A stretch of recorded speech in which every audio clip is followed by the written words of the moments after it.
Et à 7h55 dans votre matinale, c'est l'heure du billet d'humeur de Thibaut Vidal. Il s'intéresse aux réseaux sociaux.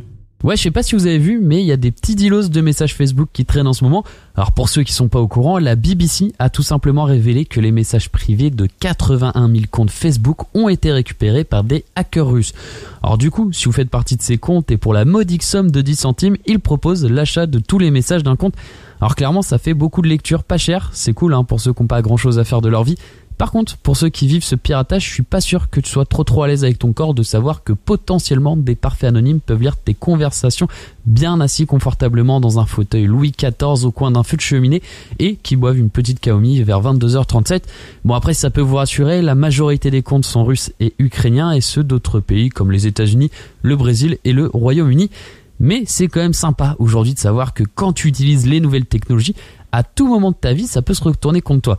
Non mais parce que sur les réseaux, parfois on envoie des photos un petit peu compromettantes, on n'a pas forcément envie que d'autres le voient parce qu'on n'est pas à notre plus bel avantage et on n'a juste pas envie que ça arrive à des inconnus. Parce que si tu veux que tout le monde voit cette photo, t'as juste à la partager sur Facebook et mettre ta photo en public. Généralement, quand t'envoies un message en privé, c'est que t'assumes moyen ce que tu viens de faire. Puis ça peut être autre chose aussi, parfois on fait des blagues un peu vaseuses, bien ras des pâquerettes, voire même racistes, pour déconner entre copains.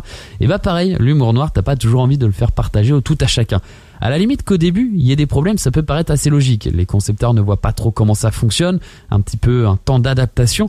Mais là, ça fait comme des années qu'ils travaillent dessus, ils font un maximum de bénéfices. En 2017, ils l'ont augmenté de 56% pour arriver à un bénéfice de plus de 13 milliards d'euros pour Facebook. Et sur le premier trimestre de l'année 2018, toujours Facebook, ils ont réussi à avoir un bénéfice net de 5 milliards de dollars. Donc t'as quand même moyen de te payer de très bons informaticiens et pas Hugues, expert sur Word et qui te fait de très jolies présentations PowerPoint parce qu'il sait faire comme si un avion décollait sur les slides. Puis ils ne battent pas que des records en termes de finances, les gens ont confiance un peu en eux. En 2017, t'avais par jour en moyenne 7 milliards de conversations qui avaient lieu en même temps. Ça fait quand même beaucoup de gens qui parlent entre eux, qui échangent des infos. Et c'est eux qui font que tu peux faire de la moula, comme disent les jeunes. Mais si tu ne protèges pas ces personnes, fait que concrètement, tu n'en as pas grand chose à faire des utilisateurs. Pourtant, c'est grâce à eux que Facebook réalise un maximum de bénéfices. Mais surtout, en plus de ne pas protéger nos données, les informations qui circulent sur l'application n'est pas non plus ultra bien surveillées. Parce qu'on sait que durant l'élection de Trump il y a 2 ans, les fake news ont été les infos les plus lues et partagées. Tu aurais pu te dire qu'ils allaient retenir la leçon. Mais non, t'en as encore tout plein. Et il n'y a pas que Facebook qui est le seul responsable. On a vu pendant l'élection présidentielle au Brésil que WhatsApp avait des choses à se reprocher aussi. En gros, t'as tout plein d'infos qui ont circulé sur l'application de messages. Beaucoup de messages politiques ont été envoyés, dont la plupart contenaient des fausses informations. Et il y a quand même 47% des gens qui ont cru à ces résultats. Bon alors après, oui, on peut tirer sur les applications à le fait qu'elles ne font pas leur travail.